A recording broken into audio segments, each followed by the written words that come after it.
जिस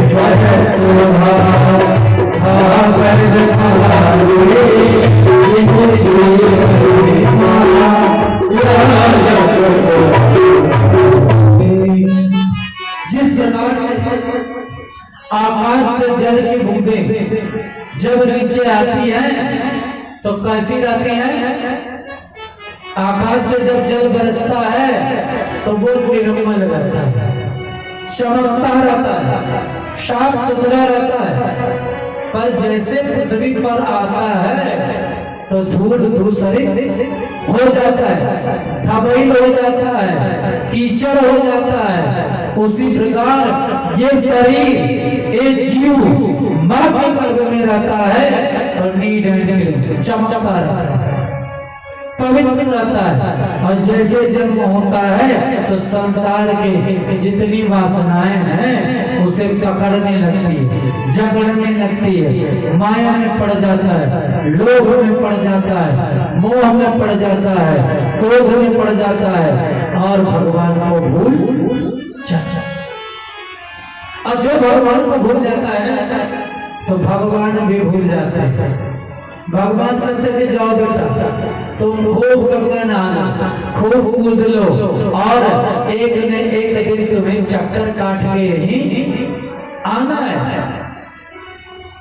तो ना कुछ लेकर आया बंदे, ना कुछ लेकर जाएगा। मुट्ठी बांधे आया बंदे, हाथ फंसा दे, कुछ लेकर के नहीं आया। पर निश्चित है कि कर्म करोगे तो लेकर जरूर जाओगे। धन लेकर कोई नहीं जाएगा, पर नाम रूपी धन कोई रोक नहीं पाएगा। क्यों? उसका सर्वर अपने लिए बना है, नेट अपने लिए बना है, कभी टाइम नहीं होता, पर बनाकर चलना होगा। बोलिए बाकी बिहारी लाल की। आज क्या बेटे का नाम नहीं लेना मतलब उसका पाप बढ़ने लगा। कहता है भगवान का नाम छोड़ो, राम कृष्ण हरि छोड़ो, मेरा नाम लो, बेनाय नमः बेनाय नमः बेनाय नमः बेनाय नमः। कीर्तन करना हो तो मेरे नाम का, जप करना हो तो मेरे नाम का, पूजन करना हो तो मेरे नाम का लेकर करो पूजा। विष्णु के नमः नहीं। अग्नि बुझवा दिया, गौ माता से कहने लगा गौ की सेवा ना हो, ब्राह्मण की सेवा ना हो। तो जानते हैं जितने जल्दी से धर्म की हानि होती है उतनी जल्दी भगवान भी आ जाते हैं। संत महात्माओं को जब पता चला, संतों ने कहा चलो वेद को समझा देता, उसकी बुद्धि बिगड़ गई है, बुद्धि सुधर जाएगी, सुधार देगा। अब जब बेन के पास पहुंचे तो बेन ने क्या किया? कहा कि मेरी बुद्धि का सुधार हो गए, अगर यहाँ रहना है तो बेनाय नमः कहना है। यहाँ शिक्षा ज्यादा ना दो, नहीं तो यहाँ से चले जाओगे, कहीं के ना होगे, न घर के ना घाट के, न इधर के ना उधर के, एक पार्टी में रहो, मेरी या तो भगवान को।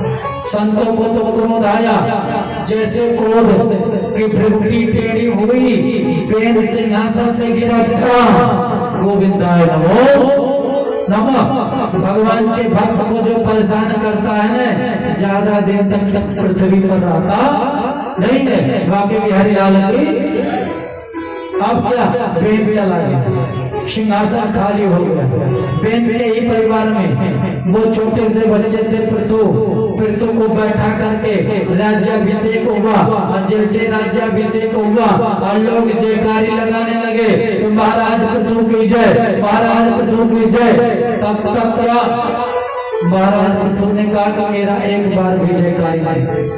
अगर जय जयकार करना हो प्रभु का नाम लो, राम का नाम लो, कृष्ण का नाम लो, गोविंद का नाम लो, गोपाल का नाम लो, मेरा नाम ना लो।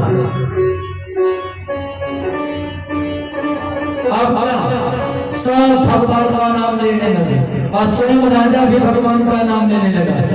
अगर राजा नाम लेने लगा तो क्या हुआ, धीरे धीरे धर्म बढ़ते बढ़ते बढ़ते बढ़ते महाराज पृथु के यहाँ 100 अश्वमेध यज्ञ किए और उस यज्ञ में महाराज पृथु के यज्ञ में विष्णु भगवान का प्रादुर्भाव हुआ और जब प्रादुर्भाव हुआ तो भगवान का दर्शन हो गया तो कौन तरण तारण नहीं होगा। भगवान का तो नाम ही तार देता है और भगवान का दर्शन तो साक्षात मोक्ष प्रदान करता है। बोले वृंदावन बिहारी लाल।